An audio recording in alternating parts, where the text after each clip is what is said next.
안녕하세요. 중국 주식 전문 채널 찐중토의 중국 시황 코너입니다. 단오절 연휴 이후 첫 거래일인 6월 15일은 중국과 홍콩 증시 모두 하락했습니다. 지금 이미 오후장이지만 편의를 위해 오전장 마감 기준으로 말씀드릴게요. 오늘 오전장 상해종합지수 0.8% 하락, 심천성무지수 0.86% 하락, CSI 300지수 1.05% 하락했고 홍콩 쪽은 홍콩 항생지수 0.76% 하락, 홍콩 애취지수 0.87% 하락했습니다. 오늘 장중 좀 많이 언급된 내용에 단오절 연휴, 경제지표 발표 임박, 부동산 정책 기조 등이 있습니다.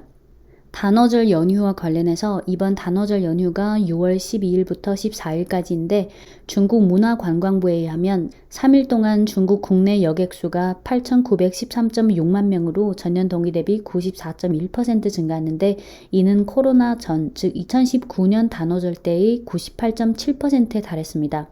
한편 중국 교통운송부에 의하면 이 3일 동안 전국의 철도, 고속도로, 수운, 항공의 합계 여객 운송수는 1.24억 명으로 일평균 4,123.2만 명에 달했는데 일평균 여객 운송수가 코로나 발생 전해인 2019년 단오절 때보다 18.8% 감소했고 코로나의 해인 2020년 때보다는 52.5% 증가했습니다. 발표 기관과 통계 기준에 따라 데이터의 차이가 있지만 여행 관련 소비 규모가 꾸준히 증가하고 있습니다. 단오절 연휴도 지나고 그래서 오늘 외식 관광 업종이 하락 중인데 오전장은 낙폭이 1%대였는데 오후장 들어 낙폭이 2%대에 이어 3%로 확대됐습니다. 오전장 마감 기준으로 관련주인 계림관광이 4%대 하락했고 중국 중면, 운남관광, 중청려홀딩스, 서한관광 등이 3%대 하락했고 장가계가 2%대 하락했습니다.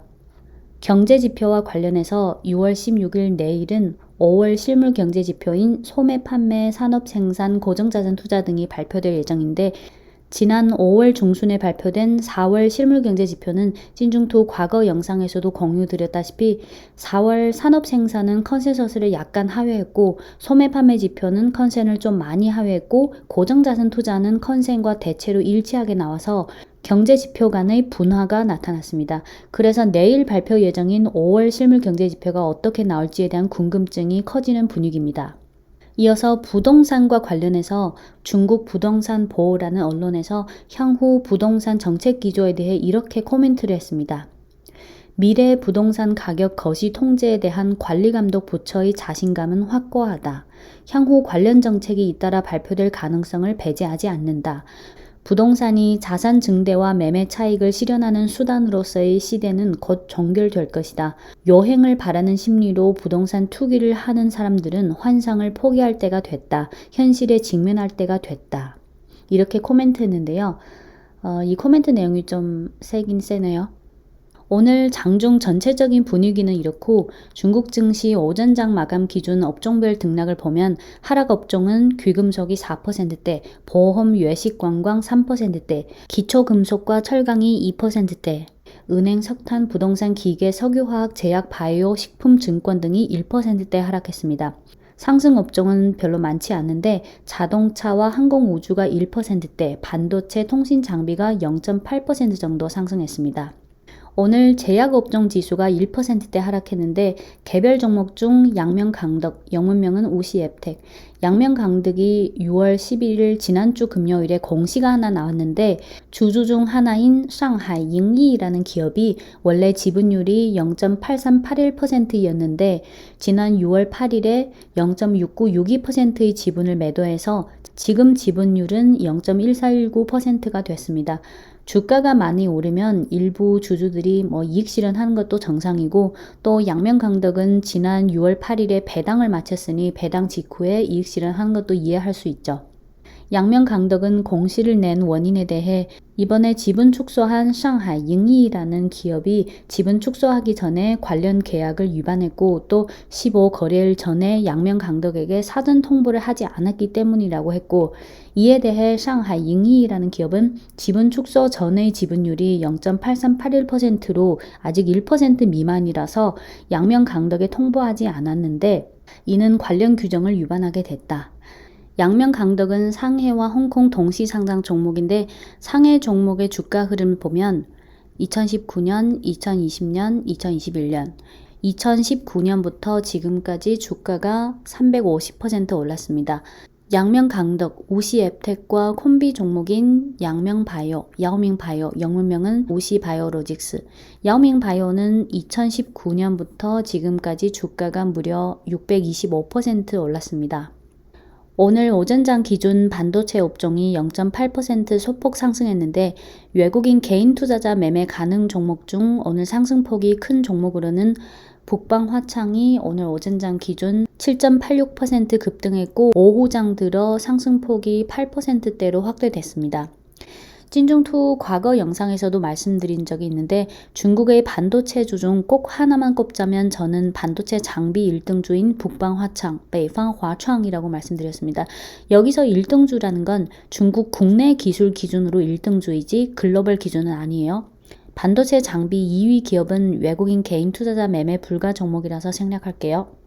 오늘 홍콩 증시도 대부분 업종이 하락했는데 상승세가 뚜렷한 업종은 스포츠 용품인데 특보국제, 특보국제, 영문명은 엑스텝 인터내셔널.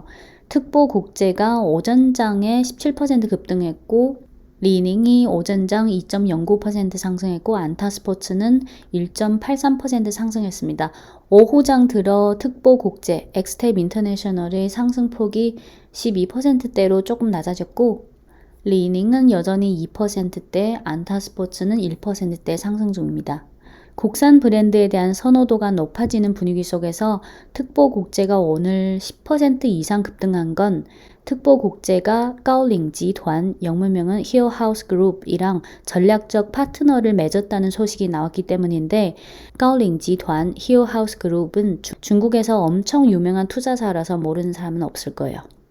전략적 파트너십 체결 내용에는 가오링集团이 6,500만 달러를 투자해 특보국제와 함께 미국 브랜드인 K-스위스와 프랑스 브랜드인 플레이디엄의 글로벌 업무를 공동으로 전개할 계획이라고 합니다. 참고로 특보국제 엑스텝은 2019년에 이랜드 월드로부터 K-스위스와 플레이디엄의 지분을 전부 인수한 바 있죠. 네, 6월 15일 오늘 중국 홍콩 증시 장중 시황이었고요. 지금까지 찐중투였습니다. 끝으로 최근에 찐중투를 새로 구독하신 분들을 위해 간단히 소개해드리겠습니다. 찐중투는 중국 주식 전문 유튜브 채널이고요. 주요 코너에는 중국 시황, 중국 산업, 중국 종목, 중국 산업 종목, 중국 증권사 리포트 읽기, 중국 현지 증권 방송 보기, 중국 리더 인터뷰 보기, 중국 현지 1:1 토크 등이 있습니다. 찐중투 각 코너는 색깔별로 구분하고 있는데요. 중국 시황은 요 회색으로 된 거. 회색으로 된 게 중국 시황이고 중국 산업 동향은 민트색, 중국 종목은 파란색,